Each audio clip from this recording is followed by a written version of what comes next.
I'm on a date tonight, so I'll have to just be good at... No, I'll just do it in front of her, shouldn't I? Going! He's kept going! He's scored! Oh, Stockport pressure. And the header into the back of the net! It's Palmer! Played in again. And a superb goal! Johnny did it! Lisa! Rose tries to get the ball in. Wilkinson!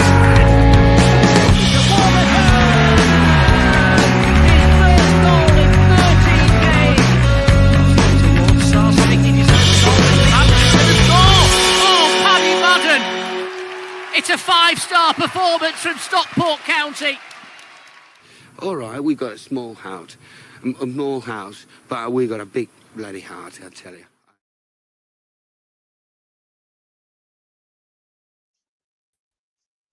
Merry Christmas, Nick. Hello, yes, we nearly burst into song then. It's just a reflex, but I did it. Zero rehearsal there, folks. Zero rehearsal. Hello and welcome to the very festive-ist of episodes of SK3 TV, the county podcast for county people. Don't like that tagline. Just came up with it that then. That was awful. Won't be doing that again. Yes, this is episode number 26. For the 26th week in a row, we are here talking all things county. And it just happens to fall in a week where nothing's happened. It's not like we've had an amazing Friday night game, which Friday night games are the best anyway, and then a Christmas Friday night game on top of it. And then that was a fantastic win. And then we've got 2 big away games to talk about. And yet nothing else. That's literally it with me, Nick, and it's Hannah, of course. Hello. Hi, I'm like you're saying it's festive and Christmassy, but you have 0 decorations. I have 0 decorations, but I have a Stockport County Christmas jumper. Very I'm wearing a limited shirt. edition. Is that not enough? I mean, yeah, go on then. It's fine. I'll allow it. It's good. It's good. I do have, if we're going Christmassy, I have 3 cocktails, which I'll be consuming during the course of the show. I've got vodka, lime and lemonade, a Right. strawberry daiquiri and a passion fruit martini. So I'll just get on them during the course of the show. Starting on like by, I don't know, 40 minutes in, is that when you hit the vodka and lemonade? Like we're starting on the strawberry daiquiri because that sounds the most benign. Well, it sounds benign, but it's very, very sickly and sweet. So I might have that first, and then I Is might it come down cold? from the sugar rush by 9. Yes, all cold, all cold. I'm not, Right, I'm yeah, not start savage, with it. Hannah. 'Cause that'll be the least nice. Like I don't mind a daiquiri, but they do have to be cold. Yes, I like that. Yeah, Excellent. that'll do me. Good, I've good. also got my Christmas snacks, a nice big net of Babybel there. What? No, Babybel. No, hang on. Christmas. No, how is that a Christmas snack? Because, Hannah, Christmas is all about baby cheeses. Thank you, everybody. Right, this has been SK3 TV. Have a wonderful Christmas, everyone. We will see you next week. Oh, nothing's topping that. I'm going to celebrate with a Babybel. I can get into it. Babybel, candy canes, cocktails. What more can anyone ask for? I've got quite a lot of candy canes because I think I've mentioned it before. We had them before Sutton and we won 8-0. So we got them before Wrexham, and then I've kind of forgotten to get them since. So on Friday night, we went to the co-op on Castle Street, and they do them in big bags now. They're much more convenient than, like the line with all the packaging. So like 12, that's good. 12 candy canes for £1. It's very reasonable. And we also... we bought mince pies, and at half time I handed them out, like round my little plot. It was so cute. But it was also really evident that mince pies are very divisive. Like I never used to like them, but I do now. Like out of, a sample of, I don't know. I had, how many did I buy? Like 24, I think. I reckon 50% kind of pulled a face and said, no, I don't like mince pies. Like as can be choosers. And then, people were generally excitable about free mince pie and that. And then when people going there were like, oh, thanks for mince pie. Have a lovely Christmas. I was like, thanks. Oh, that's nice, that, isn't it? It was nice. Yeah. Oh. But I didn't have one because I was quite full after, I had kind of committed to doing, You sampled everything. Item. Yeah.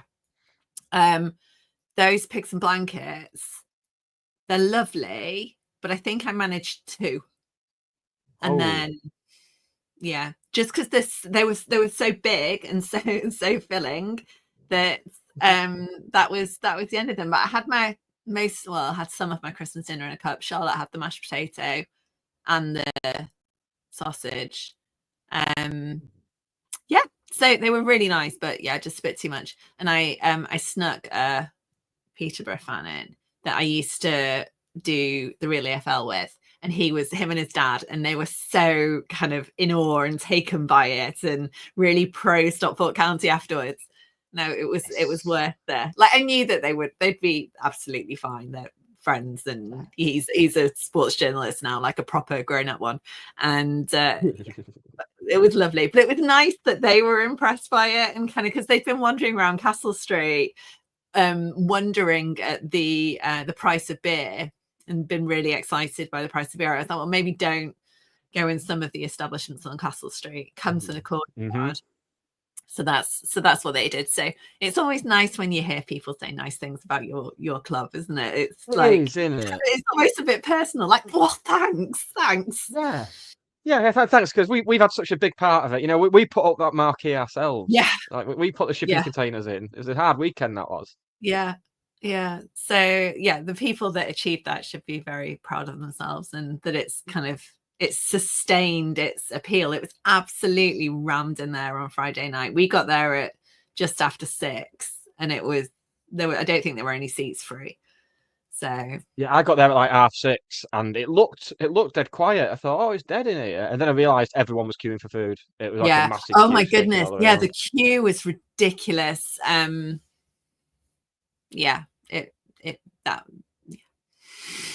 Well, we have a packed show coming up for you. We have all the stuff that we outlined before. I'm gonna eat 8 Babybels. I'm gonna eat 8 Babybels and drink 3 cocktails during the course of the show. I'm hoping like the Guinness World Records people are watching. Because surely no one has ever like recorded. See, I'm already losing my train of thought trying to open my Babybel. This doesn't bode well.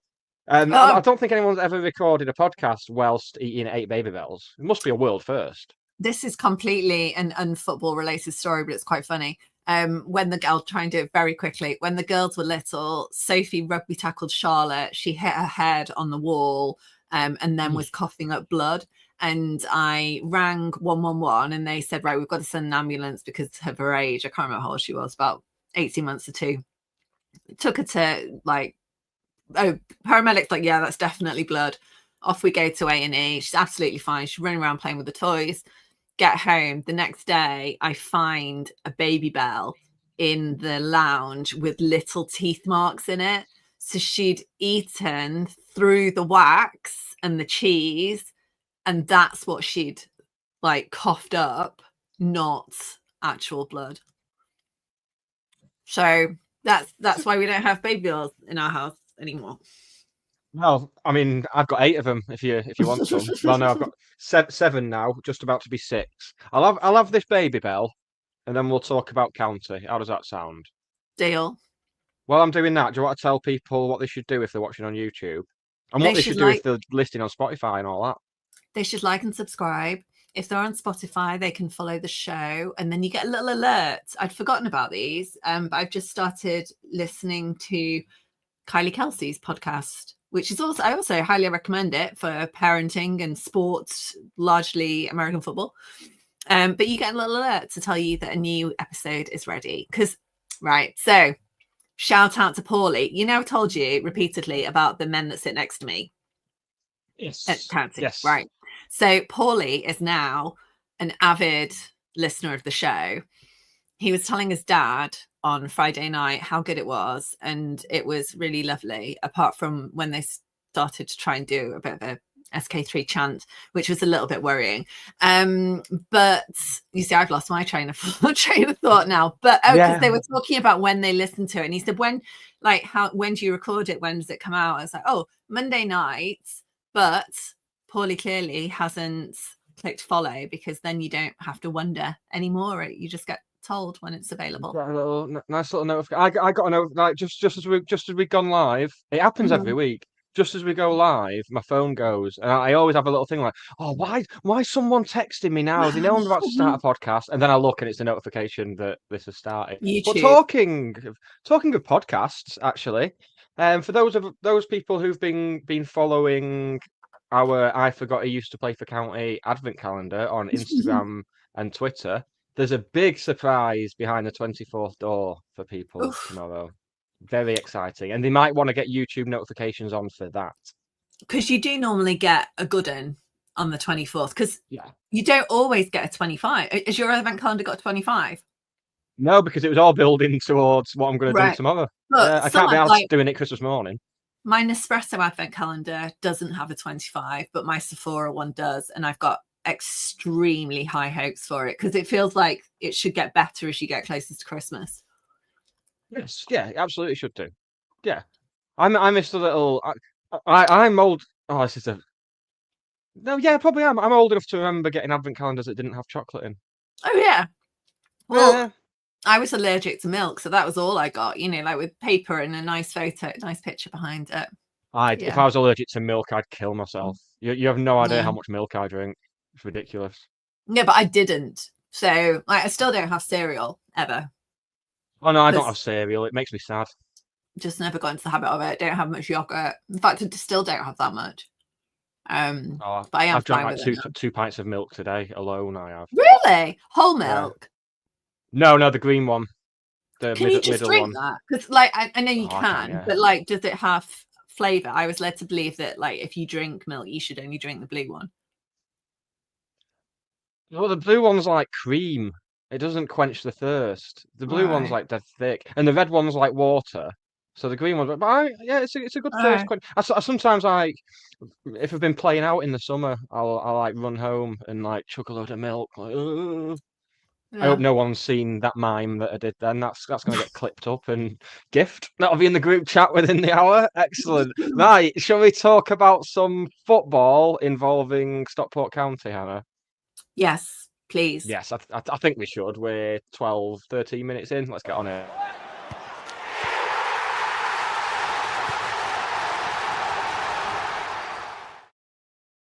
So, Peterborough Friday night, and before the game even started, us FanHub users, FanHub where you can incidentally find all our content, us FanHub users were punished very early on. About quarter to 7, we found that Odin Bailey was in for Callum Connolly, which I don't think anyone had. I don't think I've even checked mine to see how I did. I don't know for sure that I even checked in. Yeah, it was a nice surprise. I think when he's come on as a sub over the last few weeks, he's been really good. And even in that awful game against Bradford, he did well in midfield. So yeah, I think, and he's one of those players that I've kind of felt hasn't always had the opportunity to prove. There's been a whole thing, hasn't there, in within the fan base about how he was great when he was on loan, but as soon as he was ours, he's dropped off. I don't think that's fair at all. But it's nice to see people behind him and giving him support. And he got man of the match as well. Yeah. I've stopped. It's getting to a stage now where I'm not really listening to the award of the man of the match because I just assume it's going to be Lewis Bate again. I wouldn't have had Bailey myself, but fine, not a problem. Yeah, I mean, Lewis Bate was good. Maybe that was it. Maybe they just wanted to change. But there's going to be one of these weeks. Lewis Bate is going to be head and shoulders above everyone else and will deserve man of the match. And I'll say, I can't give it him again. Maybe he's requested. Maybe he's got nowhere to put the gin. Yeah. Also, it's Christmas, so Bailey's is everywhere, isn't it? Oh, very good, very good. Yeah. That's better than the Babybel joke. No, it's not. Bailey's. I mean, there's some kind of. But there wasn't a week-long build-up for yours. No, that's true. Yeah.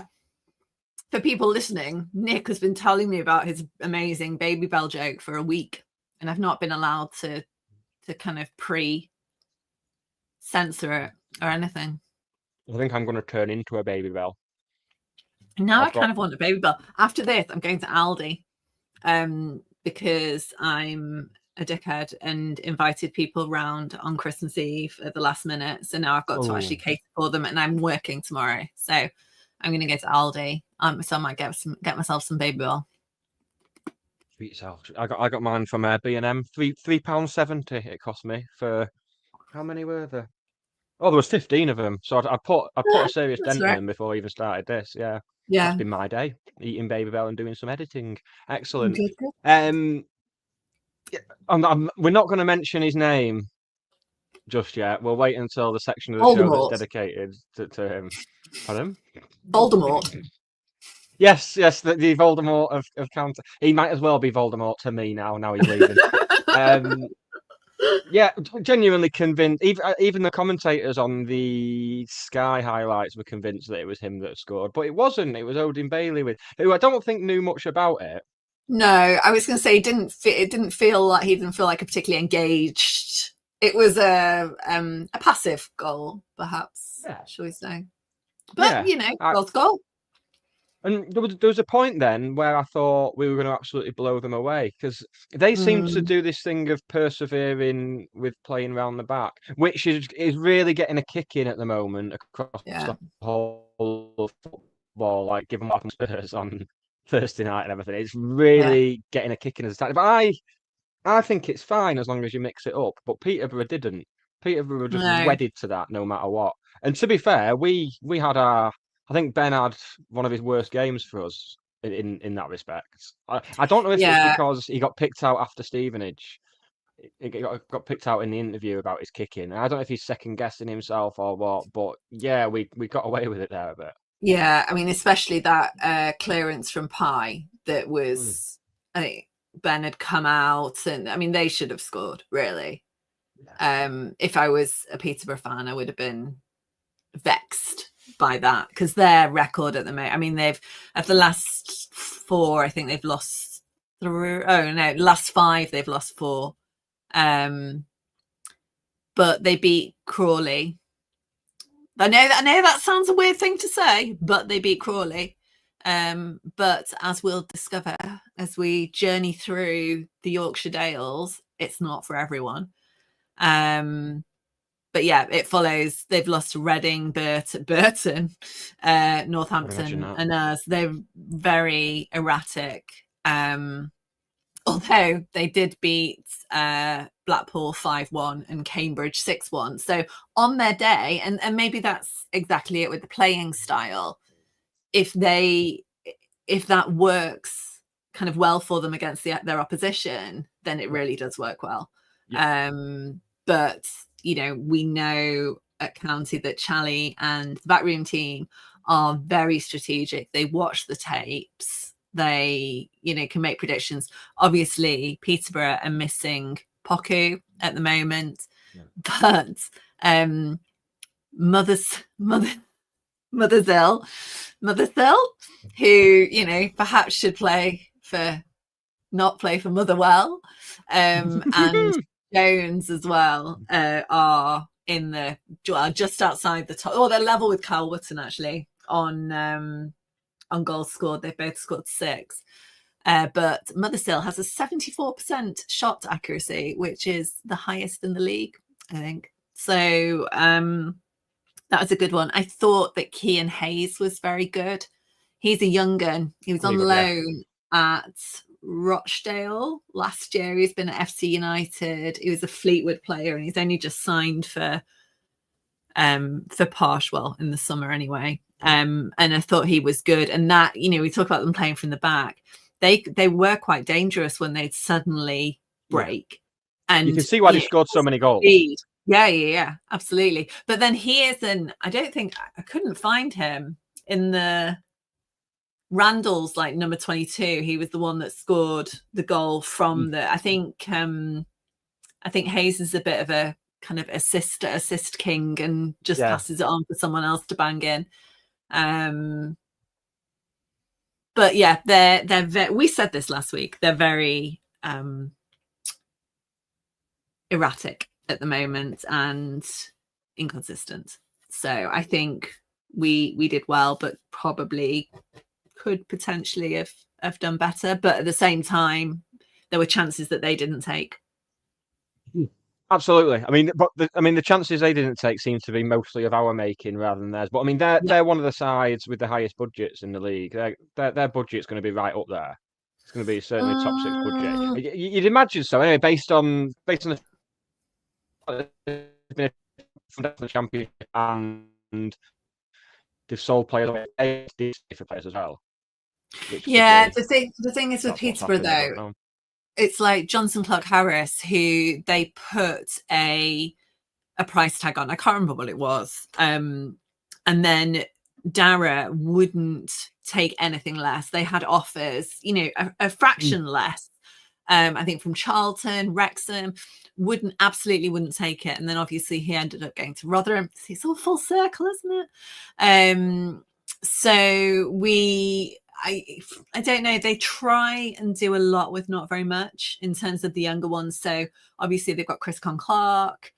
Kean Hayes is a good example. Chris Clark, I didn't even realise he was on the pitch. He came on as a sub. He's been injured a lot.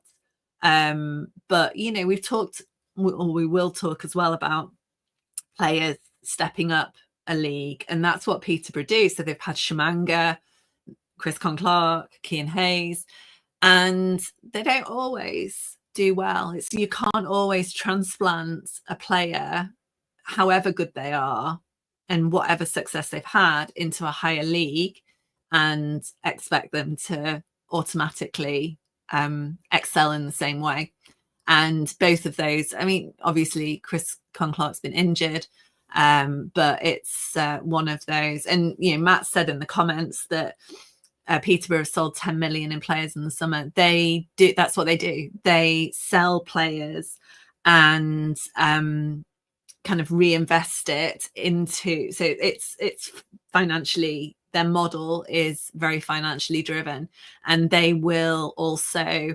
That's why in the past they've kind of yo-yoed between the Championship and League One, because they've got this cycle of they get the players and then they sell the players. So it's an interesting one because they've been there or thereabouts in the playoffs for the last couple of seasons. They were that team the season before last, the Sheffield Wednesday, that they went into the second leg with the ridiculous scoreline and then kind of lost it at Hillsborough. And obviously Sheffield Wednesday went on to get promoted.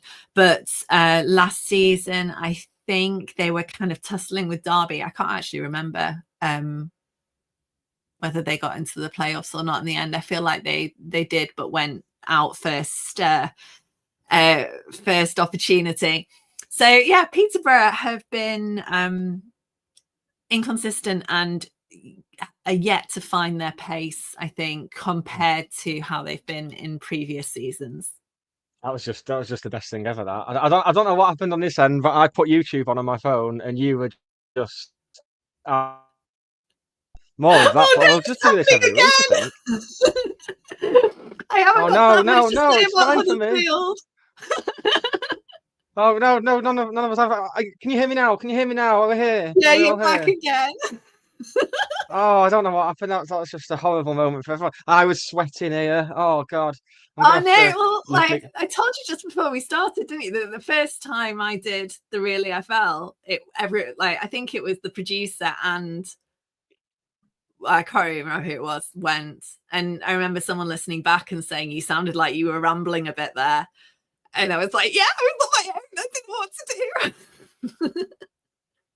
Well, everyone in the comments believes that was superb, so it was, I'll go back and watch that after. It might be a bit of a tangent. At least I didn't lose my thread. That's but basically Peterborough have got this kind of financial model of reinvestment, and so far this season it hasn't clicked. I mean, they're sitting in 18th at the moment. I'm on a form table. So over the last 10 games, they've got 10 points.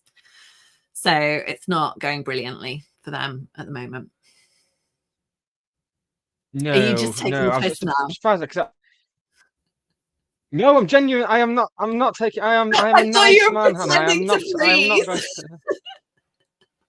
No, no, no. I'm not capable of doing. I've got cheese on one side of me, and I've got cocktails on the other. I am not going to be sitting still for any length of time. I'm going to be at one or the other of them. Only down to the last 3 Babybels now. As much as it was great to see Bailey having a fantastic game and get man of the match as well as a goal, I don't think I've ever been as happy for a county player as I was for Tanto with his winner. Me either. Oh, it turns out we might need him pretty bloody soon. I know. He's well, we sent Christmas cards, didn't we, to the players, and I put in Tanto's, like, you're one of our favourites, don't tell the lads. Like, I feel quite, ever since he started and he was in I remember sitting in Penitar playing chess in the lobby, and then like he came and joined in when we were doing the podcast. He's just the loveliest lad, and you really saw, I think it was the Bradford game, wasn't it? Like, he's kind of head down. He just wants to give him a hug and tell him to kind of crack on. And 2025 is going to be his year. Yeah, well, I hope so, because I mean, he's got it. He showed last season that he's got it. I don't think we've played to his strengths when he has been involved this season. When he came on, I thought, oh, here we go again, because he was shunted out to the right hand side, like he was against Barnsley, and he was pretty much anonymous in that game. I thought, oh no, not again. But yeah, as soon as the cross came in from some bloke we've got on loan from Aston Villa for like another week or so, as soon as the cross came in from him, just saw Tanto at the back post, like, please make it to him, please make it to him. Yeah. There was no kind of uncertainty. It was very not definitive, but it was very intentional, and it was a lovely goal, but it was nice for him as well. Particularly enjoyed the microphone being left on in the second half, and you could hear like moon crowd noise as the game was going on. And then I'm assuming that they were still on when we scored the winner, because it sounded louder than normal. So I'm assuming the microphones were still on and picking it all up. I can't. So someone said, when we were talking to Liam last week about the injury time, and he said, oh, and Kenny always announces it. I can't hear anything because I'm under the gantry, and it's like I don't know. My dad's got this theory that the speakers have been turned round, because otherwise they're too loud if you're immediately under them. That will be the case, yeah, surely. But so I can't hear anything, so I missed that completely. Yeah. See, I was pretending to freeze then. That time I was pretending to freeze. I couldn't help myself. My passion fruit martini's hitting me.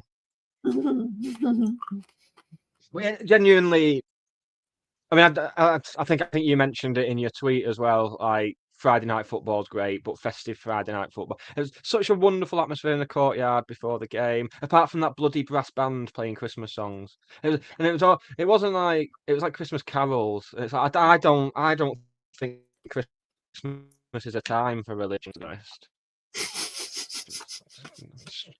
Not. Yeah, it was like when I was in the queue for my festive feast, I felt for the first time slightly Christmassy, because I do not have Christmas decorations up. I don't have a tree. Some of this is because we're going away on Boxing Day. Some of it is because I just haven't got my shit together. But yeah, I don't know. Like a nice brass band and some Christmas songs. It made me feel a little bit Christmassy, which was nice. I didn't want to ask him. It was all too cheerful, and I was going to go and ask him to play Fair Taylor, but I thought it's their night as well. I don't want to ruin it for him, do I? And then all the Christmas joy was sucked out last night. Was it? I'm not aware of anything happening after post Friday night. I'm oblivious. Why don't you enlighten me as to what's happened, Hannah? But you know that there's a county fan somewhere who doesn't know. I don't know. So my brother texted me, and this is good. Like, where were you when Princess Diana died? My brother texted me and said that his last game would be Birmingham. And I got very indignant. I was like, no, I'm sure it's going to be Mansfield. I was told it was going to be Mansfield. And I was more worried about that than the fact that it was actually going, because I've come to terms with the goingness of it. I think Simon Wilson's video today was very good in terms of, it hasn't come as a surprise. They've been very transparent throughout. He will go back and be kind of in consideration for the first team with Emery, and then at the end of January they'll make a decision as to what they do next. And the way Simon Wilson put it was that, what Louis and Aston Villa want to do next. So not to kind of put this out there or start again, but the subtext was that it's not beyond the realms of possibility, perhaps, that he might come back on loan at the end of January. It's not funny. No. So I think it's the best thing. I'm sure it's what he wants for him as a Villa player and a fan. But I don't know if it were, I was kind of been thinking about it, like what advice I would give if it was, my son or a friend, and I kind of didn't have that bias. I don't know necessarily. Well, it depends what Villa do. I mean, if Villa are going to give him some game time, they've obviously got the FA Cup. They've got the BDSM trophy. They're playing Bradford in the next round, which, but I think he may be cup tied for that. And he has the opportunity to be incredible. But I think about Luke Armstrong. So Luke Armstrong was incredible at Harrogate. Obviously, there were all the shenanigans with Wrexham, and he ended up at Carlisle. And at Carlisle has not had any impact whatsoever. So I think it's kind of the alchemy. Same with Jake Young and Dan Kemp when they were at Swindon. Together they were incredible, but individually they didn't do incredible things for their home clubs when they went back, their parent clubs.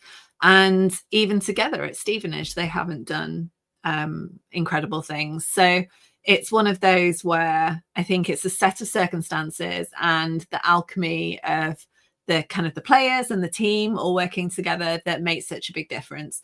So I don't know. I'm like, he's one of those players I think that I will always look out for. And I've got a friend who's a Villa fan. And so the text I got off him last night just said, I'm really sorry, Hannah, because he knows, how big a part of the club he's been this season and last season. And he would keep an eye on him too. So we'll go the other way around for a little while, and I'll keep an eye on Louis Barry and then report back to Tom, who is a lifelong Villa fan. And obviously they won at City. Well, they were at home on Saturday, but they beat City, which they really enjoyed. So yeah, so we've got, I think, Rotherham, Huddersfield and Birmingham with Louis Barry. The Birmingham fans are being weird again. We talked extensively about just how weird they were being last week. Well, with Liam, I think. And they're continuing to be even weirder today because a large percentage of their chat after our game was how awful Louis was, and like the whole dirty Villa bastard thing, and that they were mocking his skills. Now they're saying, oh, he's going to come to us and he'd rather come to Birmingham and all of this.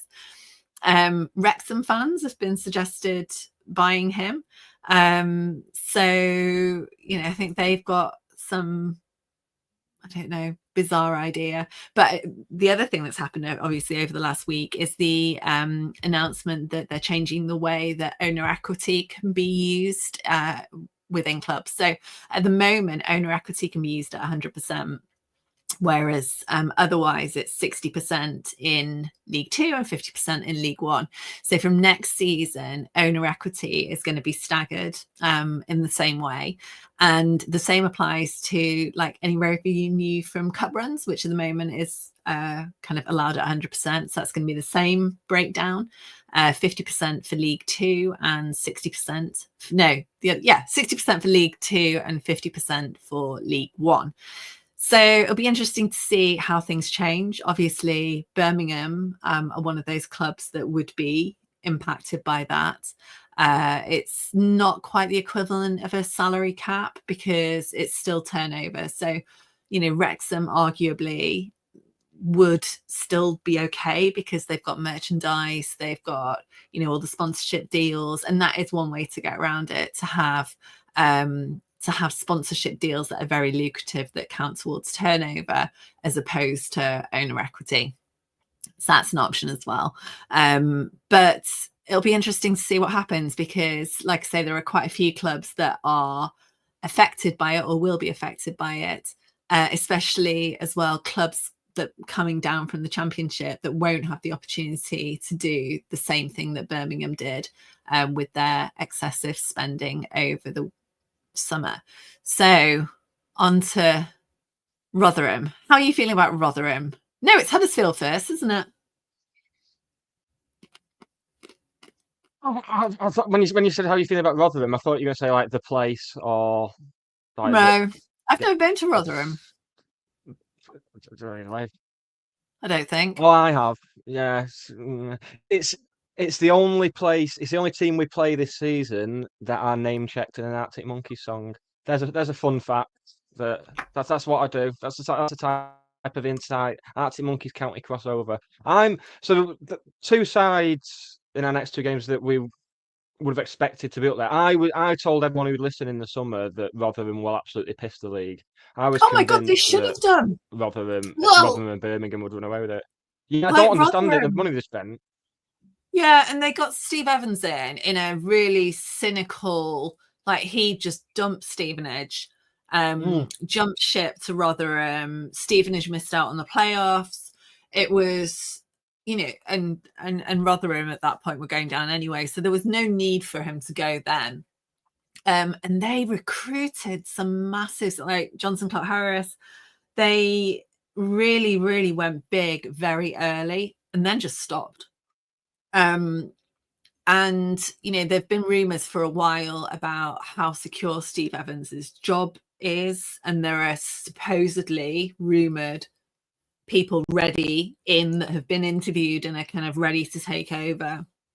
But he's hanging on at the moment. But they lost to Mansfield on Saturday. They lost to Crawley. Said winning at Crawley isn't for everyone. They lost to Barnsley, but they beat Lincoln and Northampton, and they beat Stevenage.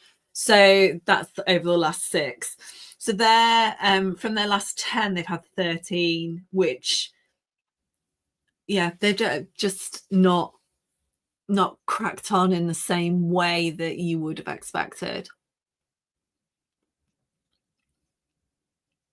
Yeah, I mean, say what you like about Steve Evans as well. And people normally do, but for a manager under pressure, he's not really showing it. He went on one of their fans' podcasts last week.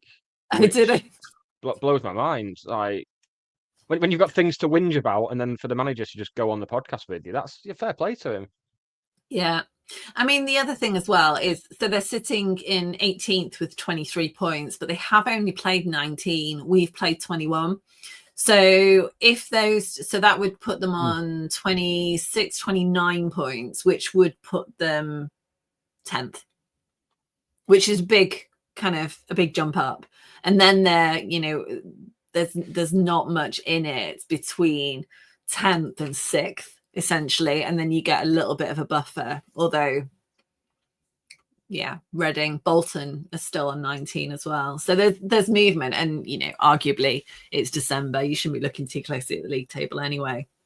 So if they can, maybe with a managerial change, although the potential manager that they've been linked with, it would be a stretch for them. I don't think it would be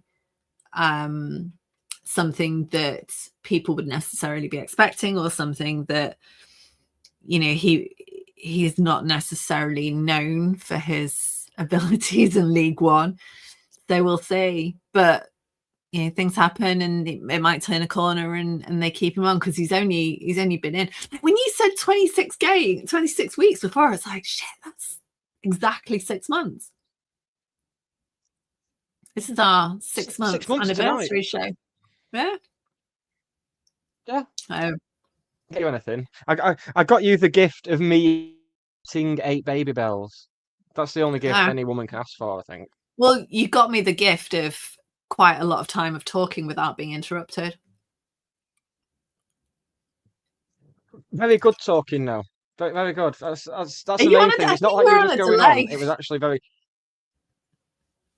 Oh, great. That's all. I won't mind, but I'm plugged into the router, Hannah. I'm just gonna eat my cheese. You I've just talk about realised Yorkshire that. teams, and I'll eat cheese. Right, well, Birmingham Crawley's on at the moment, isn't it? I've just realised it's still 0-0 there. Wickham are having a funny little run as well. It kicked off late. Did it? Must have done. Yeah, Wickham have got quarter past for some reason. Wickham have got a few draws in their last 4, 5. I drew with Exeter, Reading, and Bolton, because they've looked great. Do you right, think back to Wickham fans are worried about? Do you reckon Wickham fans are worried about losing, having the same discussions we had about Barry about losing Coney? Because they've got to be, haven't they? Like, if you look at that top scorers, Stansfield clearly isn't going anywhere. Pocky's injured, and then it's Coney, and then Alfie May, Dion Charles. There's a few kind of on 5. Actually, there's blinking loads on 5. I was talking to my sister-in-law, who is a massive Sunderland fan, and they've obviously got Joe Bellingham, and she was saying, you know, they're going into the window not knowing, you know, they're near the top of the Championship, but it's the same for, you know, any club with a player that's doing incredibly well. That's what people look at. They look at statistics, don't they? And you know, some of the scouts that I know are completely stats led, as in they won't even go and look at a player. Like they almost use the stats to determine who they're going to look at, rather than someone saying, oh, I've seen this lad at wherever, I think he's a really raw talent, you should go and look at him. It's all kind of stats based and stats led to go, not for all of them, but for, you know, a few that I know. So yeah, Cone. I think you need that mix. Oh, absolutely. Yeah, because otherwise you risk doing you heard my theory about Crawley and Mohamedou Fall. Oh no? God, yes. Oh, this is fantastic. This is like something from the 80s or something. So they signed a player called Mohamedou Fall, and then he went for his medical. They tried to get out of the contract. They did some really kind of insidious stuff in terms of trying to get rid of him. And I am absolutely convinced that they thought that they were signing Mofal, who is now at Wrexham, and was at Walsall and Doncaster last season. Not Mohamedou Fall, who'd come from the National League, and the few games that he played for Crawley in pre-season was pretty atrocious. But you know, I can see how it could be done. Like with lower league look, we had issues with something. Well, it wasn't lower league look, it was Look Sports Media, something data from Transfermarkt. You can't rely on, if you rely on something like Transfermarkt to find out who someone's agent is, then you run the risk of it going horribly, horribly wrong. And likewise, if you Google M-File agent, it's happened to us, hasn't it, at County? We spell someone, a Williams. Okay, so on to Huddersfield. Huddersfield is definitely the one of the two that I'm more concerned about. In their last 6, they're I think 11 games unbeaten, and 6 of the last 6 they've only drew against Lincoln, and 11 games unbeaten. So they've had like an easyish run. So they beat Cambridge 4-0 at the weekend. Before that was Lincoln, then Mansfield, Wigan, Leyton Orient, and Charlton. But they're top of the form table. They've got 16 points from the last 6. And I think they're the ones that are challenging. Like in the league, they are just above us in 4th. But with 1 game in hand. So we're on 36 points. They're on 39, but have that extra game to play. And I think, they're slightly better at home than they are away, but there's not that much in it. Huddersfield, for me, like my first ever county game was against Huddersfield. And so it feels like it's properly a game that, we wouldn't have had a few years ago, unless it was in, the FA Cup and things. And I remember that game last season where we got absolutely spanked by them pre-season. So yeah, a little trepidatious about Huddersfield on Boxing Day, but I guess we'll see what happens. They are definitely kind of one of the teams to beat, and I'd be very surprised if they're not up there at the end of the season. Very kind of solid progression in terms of the points that they've accumulated, and the lowest they've been in the league was 15th. After match night, they had a little dip at the end of September where they lost 2 in a row. I think one was to Northampton. Can't remember who the other one was. But that's really been the only blip that they've had, certainly over the last 10 games. So fully expect to see Huddersfield kind of continue to go from strength to strength, and unlikely to deviate from the position that they're in at the moment. I think Rotherham will be more comfortable, especially given, as we said, their kind of inconsistency, but also they're not on a great run of form at the moment. In terms of players to watch, I guess Johnson Clark Harris is the biggest name. They don't have anyone in the... So Huddersfield have got Wiles and Marshall in the top scorers, both on 6. But you have to go down to Johnson Clark Harris on 6 to find anyone from Rotherham. And then Karoma in 22nd position. So it goes from, there's 11 players, or I guess 10 players in 11th position, and then Cromer at 22. So they don't have a 25 goal a season kind of front runner yet. Right, I've done Huddersfield, I've done Rotherham. I hear that. Do you think I could suffocate myself with a Babybel? Well, don't swallow the red cheese because it will end badly. Oh, no. Yeah. Anyone? That's the main thing. I've worked out it's not a... Anyone who's watching the audio is going to have a cracking time of this, because you get Nick kind of doing the whole like dial-up internet noise, and then me going, "Are you there? So upset. I'm really upset. This is the worst Christmas ever. Yeah, for now. I'm really upset. I've worked out it's a StreamYard thing, not an internet thing. I've worked it out. Oh, really? So that's something. Have you got the local recordings turned on? Yes. So it'll be fine when it goes up.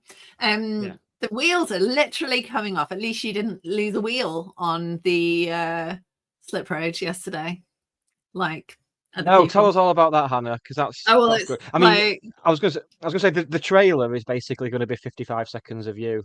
The trailer for this well, episode. I hope you're happy with that.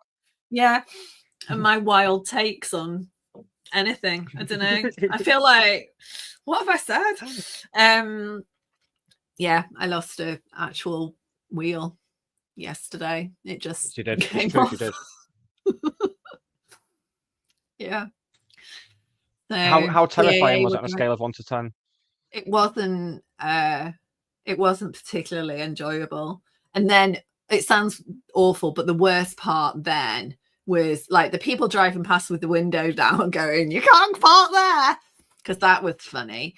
And being stood in a cardigan because the police told me that I had to go over the crash barrier because I was technically on a live lane and it's still the motorway. But I was kind of in shock. So I told the police that I was somewhere completely different to where I actually was. So that, caused some delays in assistance.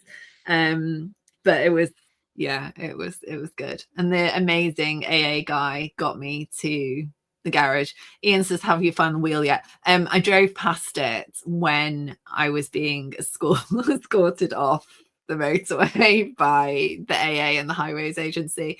So yes, A little wave. Chris from the Highways Agency was going to retrieve it, but it will be of no use to me anymore. But yeah, it was terrifying. But I was lucky because it was the passenger side front wheel, and so it was the embankment that stopped me. So like you've seen the photo, the wheel was like buried in the embankment, but that was why I didn't hit the crash barrier essentially. So yeah, happy Christmas to me. So it's been good. Yeah. I do love the fact that an hour after it, people were in the group chat saying, "Can we joke about this yet?" And you were just like, "Yeah, it's fine now. Now I've been Yeah, I'd pictures of it. It's already, fine." yeah, I was, but that was also because at that point I was so cold because I was stood in a cardigan for an hour in the wind and the rain, because the police had told me that I couldn't go back to the vehicle, and I'd taken this very, very literally. And in the end, I was like, "No, this is ridiculous. I need a coat." But yeah, my hands were too cold to text at one point. I was like, "Yeah, go for it. Yeah, it's fine." If you can't laugh about shit like that when you're safe and there's all sorts of other terrible things going on in the world.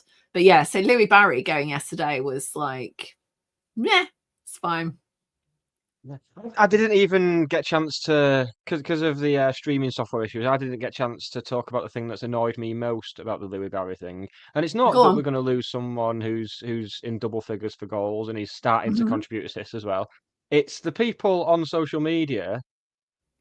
Right, if you don't have anything to say, don't say anything. It's the people saying, "Oh, I hope we've got a replacement lined up." And I just want to reply and say, no, we're not replacing him. We're not signing anyone. What they should link it in with the season, the season ticket draw, the monthly thing that they do. Yeah. They should link it in with that, and every month a different fan gets to come in and play in Louis Barry's position. I'm all for that because we're going to stay up. It's fine. That's the main thing this season. We're going to establish ourselves as a League One club. Just have a fan. Just pick a fan out. If it's like a 4-year-old child, so be it. Do it. On that note, though, I am really looking forward to seeing Jack Diamond, Tanto, Odin. I mean, Jack Diamond particularly because he's been playing out of position, and it gives him an opportunity to play where he's more comfortable. I think like we won the league last season without him. We are not a one trick pony or a one horse show or any other horse related. Just horses. We're just doing horses, apparently. Yeah. Yeah. Dan Maltz suggested Jezzy Febs. In Jezzy Febs' Christmas card, I asked him if it was acceptable to call him Jezzy Febs. It's too late now. It's been happening for I know. 6 months. Well, if he says no, I will take it on board and I'll try, but I will forget. It's not like we're saying it to his face, though, is it? No, and it's said with very much care and affection. Yeah, Yeah, I'm glad you mentioned Jack Diamond actually, Hannah, because he's a lot of people seem to have written him off already on the basis that his end product hasn't really been up to it. But he's not been played in his because obviously he was signed to play coming in off the left wing Yeah, because we thought we wouldn't be getting. We had to plan as we have done now. We've yeah, planned for life without Louis Barry, which is what we did in the summer. We signed him, and then he's not been able to get into the team there. And people seem to forget that he's basically in football terms, he's 2 or 3 years younger than his actual age because of how hmm much of his career he's lost through no fault of yeah, his own.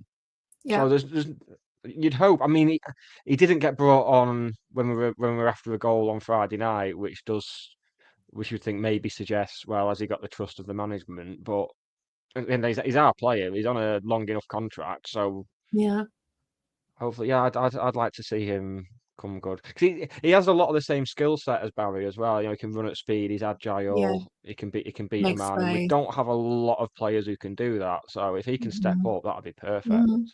Yeah, and he's another one like Tanto that you kind of you can't help but root Mm. for because he's Yeah, overcome so much. And I've got a proper soft spot for him. I really want him to do well. same. We'll be. I mean, we've always survived. We've lost big players before. Like go back to the early '90s, we lost Big Kev. And then we went and lost Alan Arm. We went and lost Marsden, Todd Jones. We lost Alan Armstrong. Go back to Andy 2017, we Priest, lost Danny Lloyd, Andy Priest, of course, your it's the boyfriend. price of And success. yeah, exactly. Exactly. This is it's a compliment, if anything. It shows how good. And for all people who can will be sad that he's been caught in him. At the end of the day, once again, with a big club's project, and that'll open up avenues in the future to get more on, whether it be on Yeah, loan or when the contracts expire and come to us. yeah. So it's all good. It's all good. And ultimately, he was never ours. We'll be fine. He was never our player. Like he was No. only ever ours to borrow and to look after while he was with us. But he was always gonna go home, and that's what's happening. If you love something, set them free. There we go. Exactly. That's what I've imagined every woman who's ever broken up with me has been thinking deep down, but she hasn't really. I used to have a T-shirt Before that said, like, if you love something, set them free. If they don't come back, they weren't yours to begin with. Fuck them. Like, yeah, okay. excellent. That's the approach most of my girlfriends have taken. And Bobby and Dowden's posed a fantastic question. How was your evening with Big Kev? Oh, it was so lovely. It was really lovely. And obviously there was a big kind of group of them as well. So there's David Frayne, Mike Flynn, who else? Peter Ward. Is that it? Is there 4 of them? Chris Beaumont. Chris Beaumont. Yeah. And they did a whole kind of Q&A with all of them, and then with Kev on his own. I was saying this to someone at the week. I can't call him Kev or Kevin. It's either Big Kev or Kevin Francis. I can't just say Kevin. It's like a weird, yeah. I don't know. Anyway, it was really as every non-county fan I speak to calls him. They always say, "Oh, is that big black lad still up front for county?" the one from 30 years ago. Genuinely, I had a City fan say that to me last week. A City fan who started the conversation. He heard I was a county fan. He's like, "Oh yeah, I always keep an eye out for county." And then he asked me that question. He's like, "Well, no, you don't keep an eye out for county, do you?" Amazing. Yeah, he was good. Talked about his kind of playing career, and it was really interesting because we heard it from Andy Priest only a few weeks ago, really, to hear the kind of the same story but from a different perspective. And I ended up texting Andy and saying, like, look who we've got here, and he just replied with like, oh, he's such a legend. So lovely. But also Andy Priest texted me. That's the main thing, yeah, that's the only reason I told that part of the story, so that I could just get that in there. But yeah, it was just really nice. It was nice to have him back. He will be on the pitch at half time at the Birmingham game, so you'll get to see him then. I think it'll be really interesting to see the reaction of both teams. I mean, you went from us to Birmingham, so they, I think, still hold him in very high regard. So Birmingham it'd be fan nice as well, to, isn't he? yeah, because the picture that they used on that County used for the promotion stuff, he's wearing a Birmingham City necklace. Have you not noticed? Yeah. It was like the first thing I spotted when I saw it. I was It like, makes oh, me laugh. okay. I Fair noticed enough. it when I was on the loop in the pop side, like, really? Yeah, it is. Oh, very quickly, exciting pop side news. If Mansfield and Birmingham moving into the railway end means that the ladies' toilets capacity, if I've not misinterpreted it, has doubled, which is very exciting. There we go. I mean, that's just the best start to 2025 I could have hoped for. Well, maybe for Birmingham, I'll come and maybe for next time I'll come and sit in the pop side, and I'll just stand outside and applaud every woman who walks You in can and have out. my ticket if you want. Oh, you're not going, are I'm you? not using it. No. Tremendous. Sorted. Yeah. You have to Yeah, good one. Excellent. I'm back for the joy that will be Mansfield. I hate Mansfield. Like, Yeah. really. I can't. That's a fixture I can't get up because we've played them. We played them in the National League like about 10, 11 years back. We've played them in League Two. It just doesn't feel like a League One game for me. Even though they're a legitimate League One club, it just doesn't feel like a League One game. Not having it. I just don't. I don't want to. But at least the fans will be in the railway end, which puts, some emotional distance between me and them. So I'm happy about that. Emotional distance. Excellent. Oh God, excellent. Well, should we wrap it up there before Yeah. any more issues befall us? Well, yeah, because I can't end it if you go again. No.